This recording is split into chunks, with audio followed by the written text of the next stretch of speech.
Então, hoje a gente está no último, a gente vai iniciar e talvez consiga até terminar, porque é pequeno, o último capítulo do livro Perturbações Espirituais, que é o terceiro livro da série de Manuel Filomeno de Miranda, que fala sobre esse momento de transição planetária da Terra.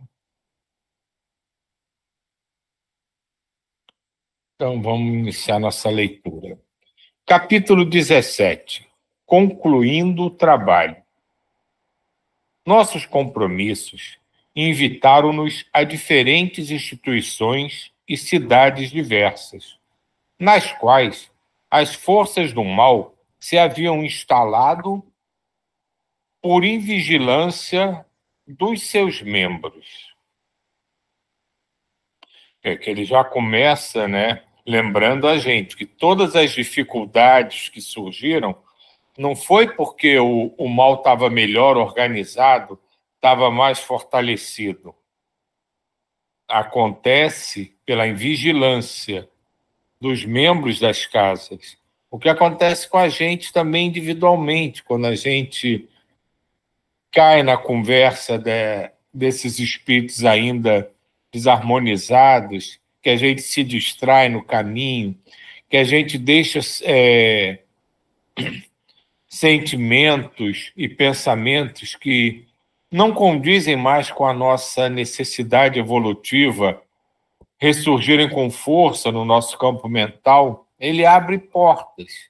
E essas portas permitem que vibrações mais desarmonizadas nos envolvam e incentivem algumas das coisas que a gente ainda tem conosco, do nosso passado, a se manifestarem. Diga.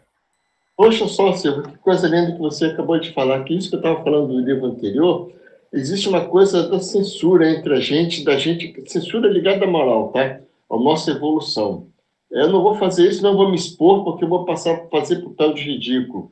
Eu não vou fazer isso porque isso é pecado, sabe? Essas censuras, isso é legal porque é o nosso balizador, é o nosso orientador. Então, esse livro que você acabou de ler é uma coisa muito interessante, que eles vão minando isso, e as pessoas começam a fazer atitudes grosseiras de sensualidade, de tudo que você queira falar, e elas não sabem que estão sendo manipuladas, porque essa parte de autoanálise, de se auto-ver, e qualquer coisa assim que você queira ver nesse segmento, eles vão bloqueando aos poucos. Não é assim, no estalar do dedo fica bloqueado. Eles vão bloqueando, e vai inflando o ego, e pronto, aí a pessoa vai e fica se expondo a todos esses ridículos que você vê dessas músicas, de tudo isso, porque essa autocensura deixou de existir. E aí, quem quer falar, eles já se contrapõem fortemente. É que você é falso moralista, que isso, que aquilo. É tudo uma manipulação muito sutil. É tão sutil que essas pessoas nem percebem. É só isso que eu queria falar. Exatamente. Descuidados em relação à alta responsabilidade resultante do conhecimento espírita, muitos adeptos da sã doutrina haviam negligenciado as responsabilidades que lhe diziam respeito,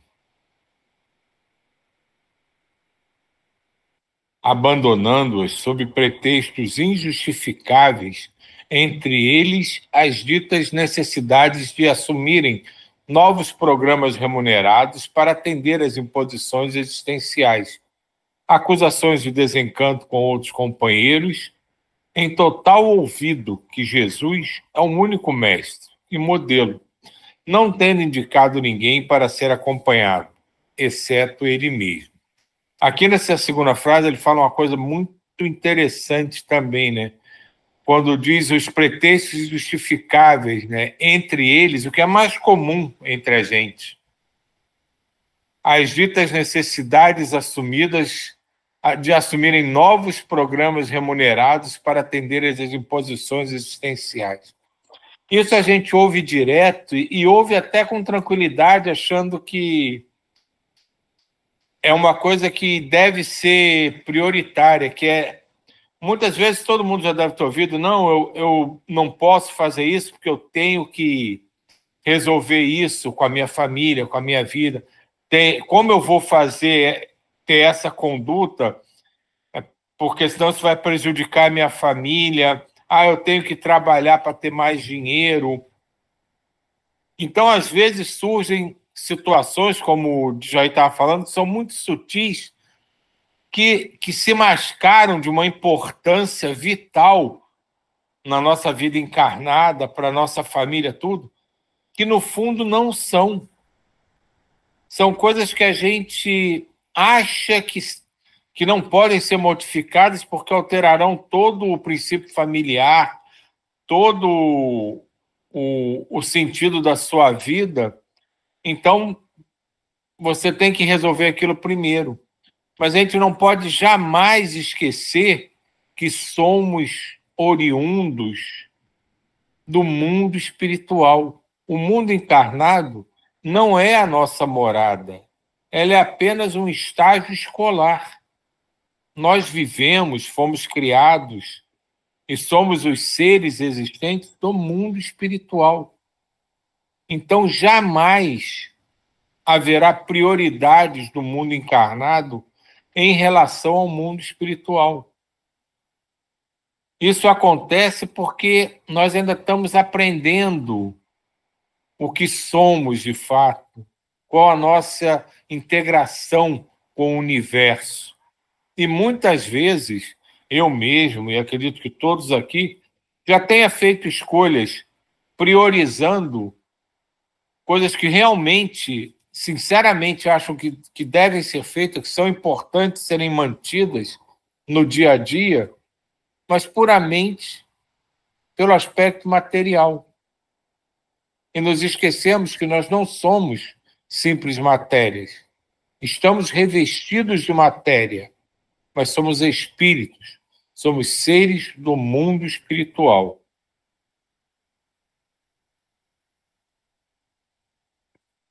Outros, ainda mais insensatos, aturdidos pelos seus conflitos, passaram a transformar o centro espírita em clube de divertimento ou em palco para ocultar as frustrações, exibindo pantomimas ou discursos de complicada terminologia, em esquecimento do objetivo de evangelização das massas atormentadas que lá acorrem em busca de conforto moral e segurança espiritual. E aqui, meu querido Djair, é exatamente o que você estava falando antes, né? O que você prefere na sua casa espírita? Manifestações que atraem um grande público, que chame a atenção, ou uma coisa simples e sincera, que movimenta um mundo espiritual?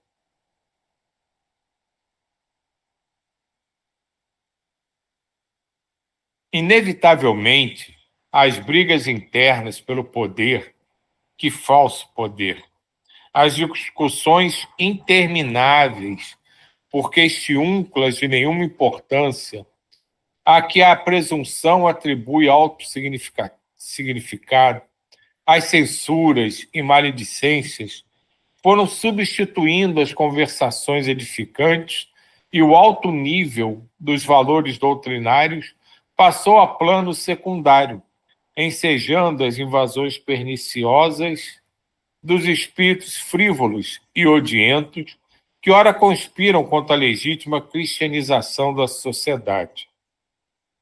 Tendo o espiritismo como instrumento, a mediunidade para a demonstração da imortalidade do ser, qual ocorria entre os apóstolos e os primeiros mártires do passado, o fenômeno foi se transformando em motivo de exibição, com demonstração adrede programadas para atrair espectadores nem sempre interessados na sua seriedade, e tornou-se um troféu para o fascínio nos palcos e nos espetáculos beneficentes. Nesse capítulo, também a literatura mediúnica experimentou a presença da vulgaridade e do aventureirismo, transformando-se em objeto de comercialização sob pretextos nem sempre verdadeiros, gerando confusões entre os candidatos pouco informados. Diga. Pô, Silvio, isso aí justamente foi aquilo que a gente estava conversando antes, é justamente a síntese de todo esse processo aí, né, que a gente estava conversando antes. Mas também me passou na cabeça que eu estava vendo essas cartas de... Acho que até comentei isso aqui, essas cartas de Consoladoras. Consoladoras. Cara, aí eu fiquei vendo aquilo, né? Aí me veio assim na cabeça, veio assim mesmo, Silvio, para vocês aí. É consolador, mas não como é que é? É consolador, mas não educa, sabe? Ela vai continuar fazendo a rotina dela, vai ser só consoladora, ela não vai querer, não vai além daquilo, deu para você entender? Pronto. Sim. Porque fazer como a gente está fazendo já exige o quê? Um certo grau de evolução, para você abrir mão de querer ver televisão mais tarde, daqui 8 horas, uma série de... Aquela coisa que a gente, se não tiver, eles criam na nossa cabeça. Aquela coisa que eles controlam mais a gente do que a gente saiba. Eles criam situações que fazem com que desestimule a gente. Ah, eu tenho que fazer agora meu café para tomar. Eu tenho que fazer, sabe? Eu tenho que varrer a casa. E vai indo. E tanto desestímulo que tem, mas só que a gente já está imune a isso, né? Tá totalmente, sabe, já focado. É isso. E como nós estamos focados, nós somos prioritários para esses caras nos atingirem. Isso é fato, só isso. Não pretendemos arrolar referências menos dignas, mas não nos é lícito deixar de referir-nos aos motivos de perturbação que passaram a gerar incompreensões e problemas no coração dos servidores fiéis. O Espiritismo é uma bênção do céu que se esparce sobre a terra sofrida em resposta aos apelos afligentes daqueles que sofrem e anelam pela saúde e pela paz. Quais estrelas luminíferas que descem do zimbório para diminuir a escuridão da noite. Os espíritos elevados vêm tentando instaurar o primado da harmonia entre os seres humanos, em nome de Jesus descrucificado. Os hábitos doentios de muitos adeptos que os não superaram, preservando-os e mantendo-os nos seus relacionamentos tumultuados, vem descaracterizando as instituições criadas para albergar a esperança e o conforto moral, colocando-os ao alcance das necessidades de todo tipo.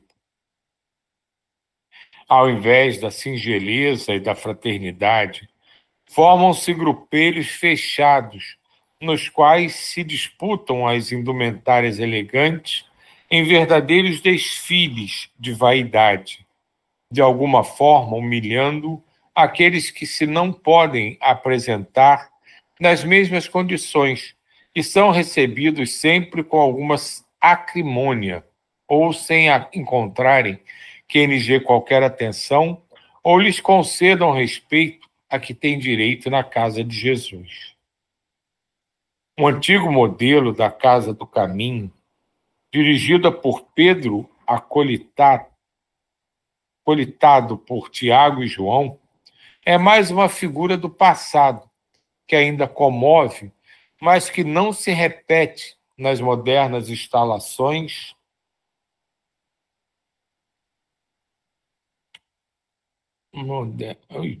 não se repete me perdi aqui. Nas modernas instalações cada vez mais luxuosas no exterior e vazias de espiritualidade interna.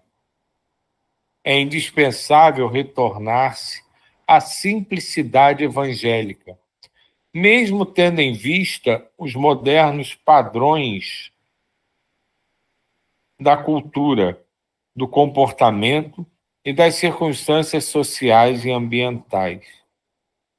A humildade é virtude muito esquecida, mas que foi exaltada pelo Mestre em todo o seu apostolado. O aturdimento do século não pode ultrapassar as fronteiras da sociedade espírita, adquirindo hospitalidade e ganhando espaço. A alegria não se deve converter em balbúrdia, e a bênção da satisfação do serviço em nome de Jesus tem por objetivo fortalecer as mentes e os corações, ao invés de debilitá-los, dando lugar a queixas e reclamações. Há muito serviço a realizar, que não deve ser postergado, sem danos para a seara de luz. Estas e muitas outras reflexões eram temas de nossos estudos enquanto nos movimentávamos em diferentes lugares, especialmente nas comunicações mediúnicas, convocando os companheiros ao despertamento ante as novas injunções ameaçadoras. Felizmente, o número de servidores fiéis que estão comprometidos com o programa do Mestre é bem expressivo e se encontram conscientes das responsabilidades que lhes dizem respeito, sobretudo na preservação dos postulados doutrinários e na sua vivência do cotidiano.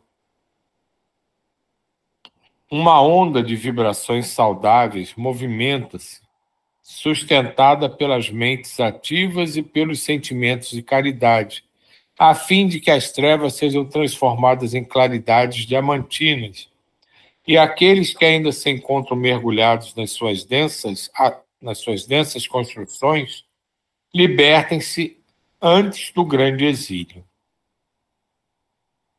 Nada impedirá o avanço do progresso. Nenhuma força logrará êxito opondo-se ao divino programa de ascensão do planeta a mundo de regeneração, conforme vem ocorrendo. Jesus está no comando desse empreendimento e uma verdadeira legião de servidores de todos os tempos encontra-se em processo de reencarnação, a fim de apressar a grande mudança. Nos projetos divinos não existe o improviso nem a aventura. Tudo é planejado com cuidado e analisado tendo em vista a situação moral e espiritual daqueles aos quais se destina. Tem sido sempre assim, e quando se pensa que já não há solução para certas situações embaraçosas e aparentemente impossíveis de vencidas, eis que surgem resultados libertadores. Basta que nos detenhamos no surgimento das pandemias que ceifaram milhões de vidas através da história e veremos que começaram inesperadamente e, quando já não se esperava qualquer vitória da saúde, desaparecerão.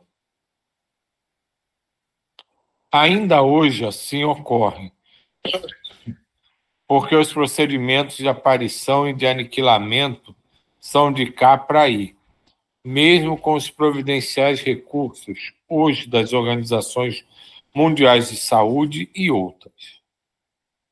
Nunca, portanto, duvidar-se da proteção do Senhor. Os dias passavam-se em faina contínua, porquanto a cada momento éramos convidados a intervir em uma ou noutra situação de emergência espiritual.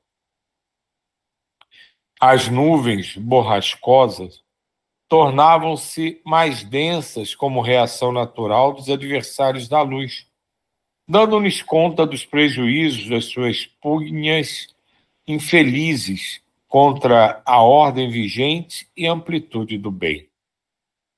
Os nossos compromissos, desse modo, seguiam o organograma antes estabelecido, especialmente nas sociedades onde estivermos, agindo sob o comando do venerando apóstolo da caridade e a supervisão do Marte cristão.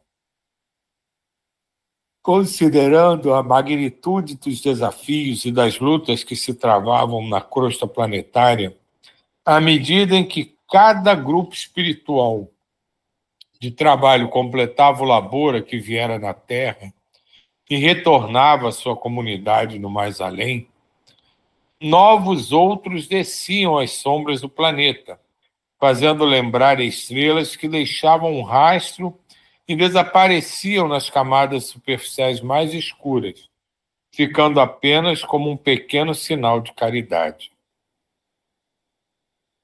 Assim sendo, no 40º dia de nossa estada na sociedade que nos serviu de sede para ações espirituais, após os labores diuturnos, quando o silêncio exterior e as sombras da noite vestiram o edifício que nos albergava, o venerando Macário promoveu uma reunião de despedida com o comparecimento dos mentores da casa, reconhecidos e emocionados. Depois das palavras do irmão Elvídio, repassadas de ternura e de afeto cristão, o próprio mártir sintetizou o seu pensamento dizendo: ontem possuíamos o circo, as feras, o empalamento, as fogueiras, as cruéis técnicas da impiedade impondo-nos abjurar a crença em Jesus. E optávamos pela morte libertadora com a certeza da sobrevivência radiosa sobre as cinzas orgânicas. Agora, os verdadeiros cristãos enfrentam situações mais desafiadoras, embora não tão dolorosas. As distrações e desvios de conduta tornados estímulos de vida, comodidades e liberação dos costumes em atração mortal para os abismos dos vícios e da criminalidade, promiscuidade sexual e ausência de afetividade, destituída de interesse sexual e compensatório, solidão e falta de companheirismo saudável. Por outro lado, as interferências espirituais negativas fazem-se muito mais perigosas em razão do intercâmbio entre encarnados e desencarnados, em alta intensidade, por causa dos fatores em jogo, mais atraentes para o prazer até a exaustão do sentido. A mole humana encontra-se hipnotizada por multidões de exploradores espirituais que dela se utilizam a fim de continuar nos velhos hábitos da insensatez, mesmo dando-se conta da ausência da couraça carnal. Aos espíritas fiéis, cabe a tarefa de informar, em torno dos perigos psíquicos, emocionais e morais que cercam o ser humano na atual conjuntura, advertindo que o túmulo não é a porta final de dissolução da vida. Antes é o passaporte para o país real, de onde se origina a vida e para onde se retorna após a caminhada evolutiva.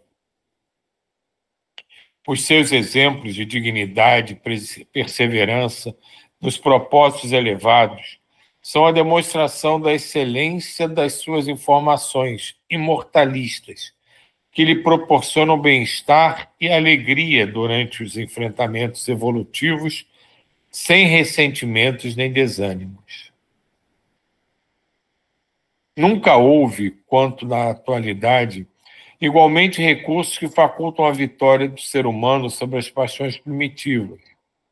Os avanços da ciência e da tecnologia proporcionaram melhor compreensão da vida e da sua finalidade, facultando a diminuição de muitos padecimentos que antes eram insuportáveis, embora o surgimento de mais conflitos existenciais como resultado das condutas malsãs. Jamais se possuiu cabedal de informações e de proteção tão valiosos como na atualidade. Os céus misericordiosos enviam embaixadores que trabalham no anonimato ou se tornam expoentes das diversas áreas do conhecimento intelectual, a fim de que haja mais alegria e se fruam mais bênçãos. As opções são ao alcance de todo aquele que deseje sinceramente a paz e a plenitude, ou o desespero e a perturbação. Vós trouxestes à vossa sociedade e o caminho do Senhor, E mediante o vosso trabalho de ternura e de compaixão, de esclarecimento e de socorro, inúmeros seres infelizes foram arrancados das jaulas onde se reboleavam, libertados pelo amor do nosso Senhor Jesus Cristo. Um dia, quando tiverem melhores condições, bendirão o vosso anonimato e a vossa abnegação. Ide, pois de retorno aos páramos de onde viestes, levando o nosso amor convosco e deixando o vosso rastro de luz entre nós, Jesus seja louvado. Indizível pranto nos dominava a todos. Nesse momento, o venerável apóstolo que nos dirigia, com a voz embargada, agradeceu. Reconhecemos a própria pequenez e não temos como nos agradecer a todos vós que confiastes em nossa pobreza e nos propiciastes os meios para que nos desincumbíssemos da tarefa para a qual não possuíamos os hábeis e valiosos recursos do conhecimento e do sentimento. Sem o vosso auxílio e cooperação, não teríamos conseguido realizar parte sequer da tarefa. Ao vê-la momentaneamente encerrada, porque outros discípulos do amado devem prosseguir, ajoelhamo-nos espiritualmente para beijar vossos pés andarilhos da caridade e nos erguemos para louvar aquele que é a razão do nosso existir. Choviam pétalas perfumadas e tão delicadas que no toque conosco diluíam-se penetrando em nossa organização espiritual. Um coral de vozes entoou o Aleluia de Handel, sem que pudéssemos ver o grupo quase angélico de embaixadores do reino. Começamos as despedidas após a prece de gratidão com que se encerrava o nosso labor, e aos primeiros raios exuberantes do astro-rei, começamos a jornada de retorno, podendo ver o querido planeta envolto em nuvens, à distância, no seu glorioso peregrinar pelos espaços. E assim encerramos o livro Perturbações Espirituais, exatamente às 8h30 do dia de hoje.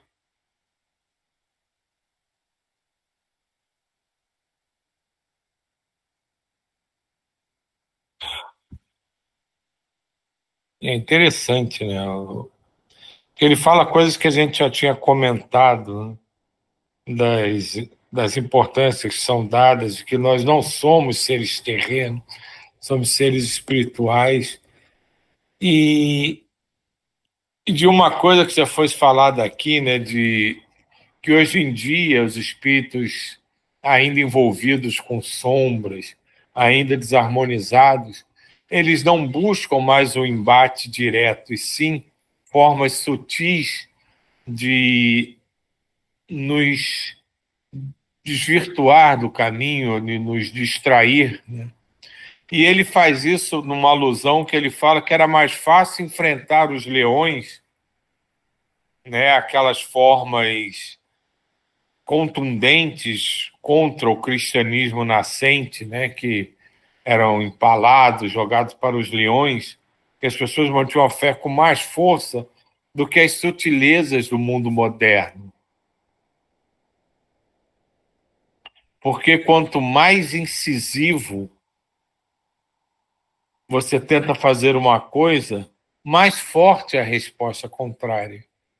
E os espíritos em desarmonia, os espíritos empedernidos, eles também perceberam isso, que não adiantava lutar diretamente contra os espíritos que já começavam a desenvolver uma certa consciência, porque isso só os estimulava a se fortalecerem, e sim serem insidiosos, serem sutis, irem buscando, como se diz habitualmente no mundo encarnado, pela beirada. E é isso que eles fazem. E é aí que deve residir toda a nossa atenção. Porque ainda temos muitas cargas que ainda ficam remanescentes em nós, que, corretamente estimuladas, elas podem se manifestar. E daí que segue a máxima de talvez maior importância para todos nós. Mais do que vigilância, né? Orai e vigiai. É estai atento. Estai atento ao que você é, ao que você pensa, ao que você faz. Estai atento. E se estivermos atentos ao que falamos, pensamos e fazemos, conseguimos nos manter com mais firmeza, em pé, caminhando a jornada.